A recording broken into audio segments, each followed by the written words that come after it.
What's up, Den family? Detroit Den 313. I'm back today, flying solo. They're making my boy Steve work. I hate it. Do us a favor, hit that subscribe button and hit that like button and the bell icon. If you care about us at all and you want to get us out of these main jobs, that's what we're gonna need. Otherwise, we're gonna have to keep punching the clock. Anyways, now that that's out the way, what are we talking today? We're talking about an underdog story today. We're talking about a son of one of the goats of the NFL, none other than the Brendan Rice. Brendan Rice out of USC, formerly Colorado before that. Um, he's got an interesting story, man. And I'm actually surprised after watching a lot of his film and that he is flying so under the radar. Um, he's kind of giving me those Amon Ross St. Brown vibes before you guys get me. I'm not saying that he's going to be a Pro Bowler, but when I look at his film, I do see a guy that can contribute to an NFL team, and I think relatively sooner than later. To give some measurables real quick, he's not a small guy, measured in at the combine. These are combine measurables, not what they put on the programs, because I think he's a little bit bigger on the program. But no, not what they put on the program for the school. These are like measurables from the combine, measured in at 6'2", actually a little over, and 208 pounds. Ran a 4.5 40 and a 1.5 10 yard. All right, so which is pretty decent, pretty decent 10.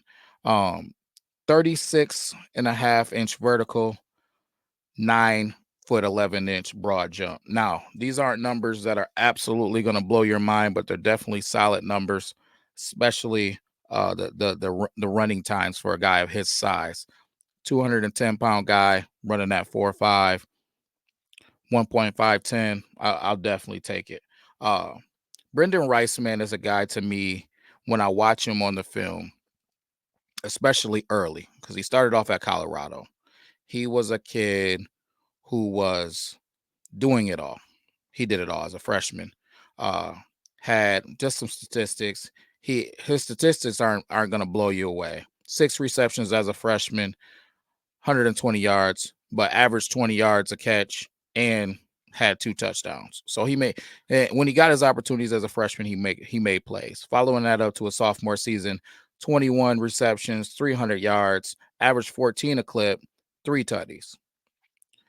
That ended his stay in Colorado, right? He got the call from none other than the Lincoln Riley that he was going over to USC and got the opportunity to play with Caleb Williams.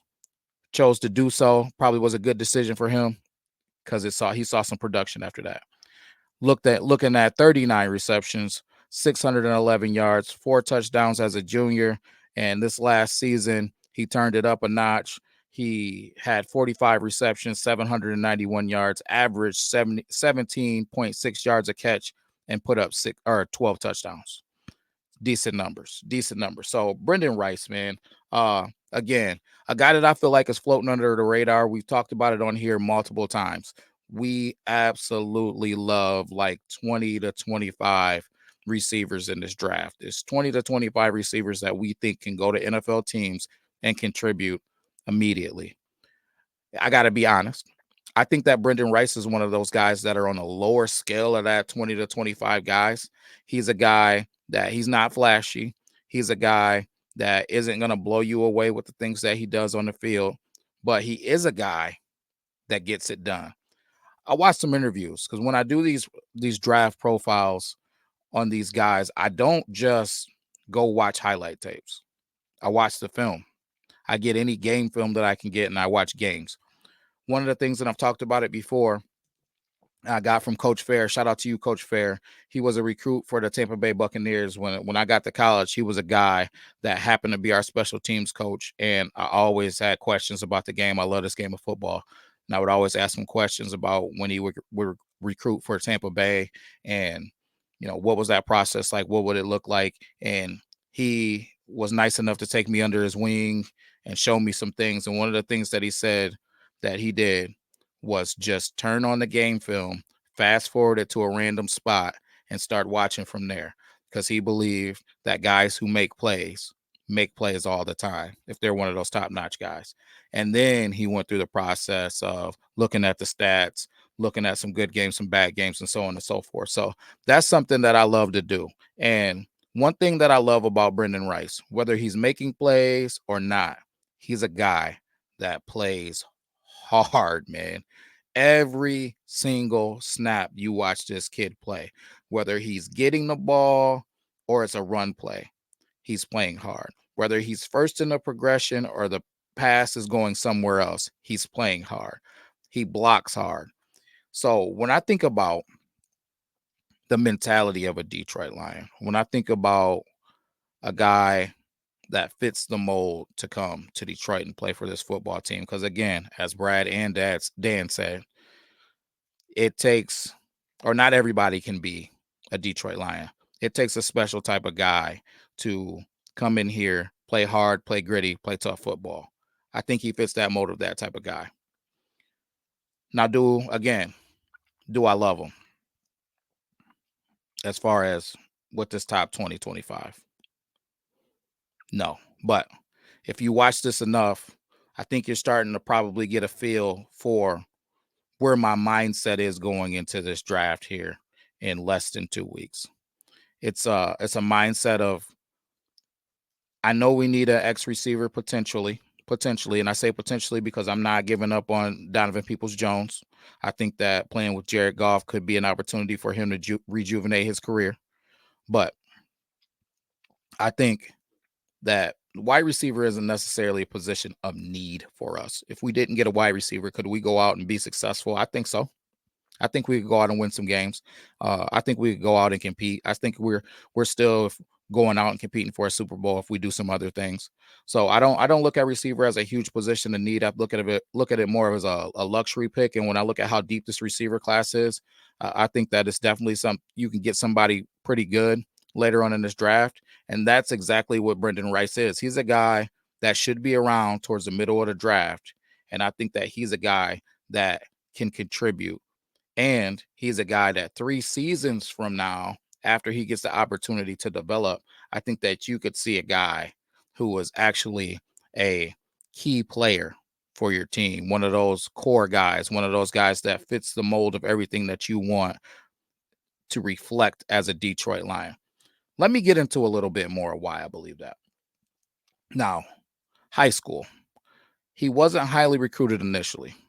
Coming out of high school, Brendan ran an 11.7 100-yard dash. Now, if you run an 11.7, you're probably not the slowest guy in the 100-yard dash, but you're probably not winning any fast ones. You got to be running in the 10s.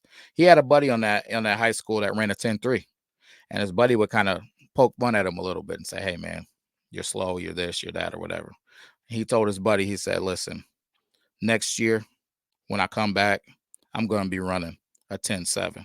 And that's a whole second. He's talking about taking a whole second off of his 100-yard dash or 100-meter dash. And he did.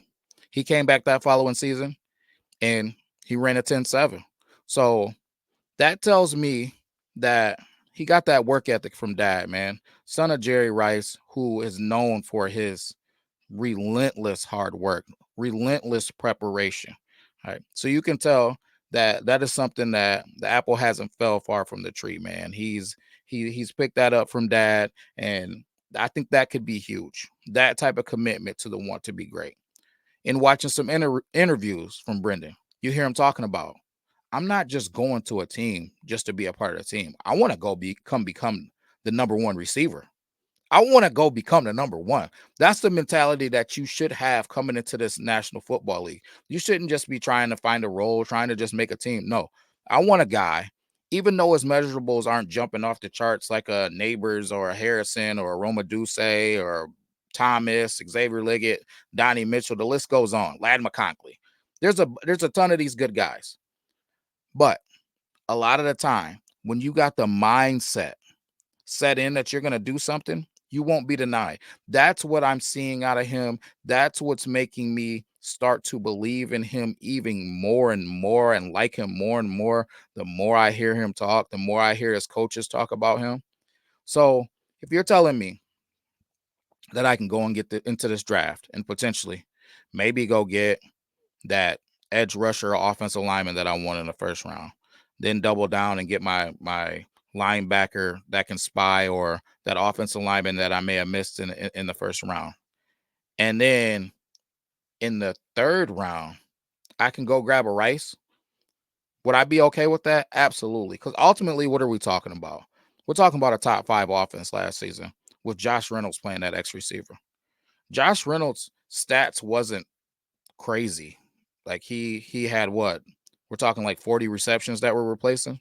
We're not talking about crazy numbers. You're not replacing Justin Jefferson. You're replacing a role player. So I think that Donovan Peoples-Jones, while he's going to get his opportunity to do his thing, I think drafting a guy like this, not reaching, not not paying attention to what the biggest and most important things for this team and what make this team go, and drafting a luxury pick early, I would rather see us do something like this. Brendan Rice walking across that podium, third round. I would be overjoyed, man, overjoyed to see a guy like this later on in the draft coming to our team and just bringing that attitude of I'm going to be the hardest worker in the organization. I am not going to concede because I was a third round pick or a fourth round pick or whatever. I'm not going to be, I'm just going to be a role player. No, I'm coming in here to be a dog. So I love the kid, man.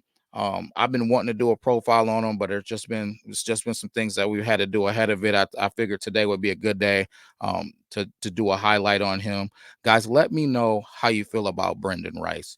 Do you think that he's somebody that could come in and help out these Detroit Lions, man? Do you think that he's somebody that could step into that role that Josh Reynolds was playing? Or is he overrated? Is he not enough? Is he one of those guys to where you believe that his dad got him everything that he has, and he's not really a player? Because I tell you, I see a kid that can play football. I see a kid who's committed. He's committed to getting better each and every day. And I think that in a couple of seasons, man, you might see a guy that's a key player for the Detroit Lions. That that's that, guys. Steve and I will be back a little later to talk some more of this Detroit Lions football. Don't forget to subscribe. Peace.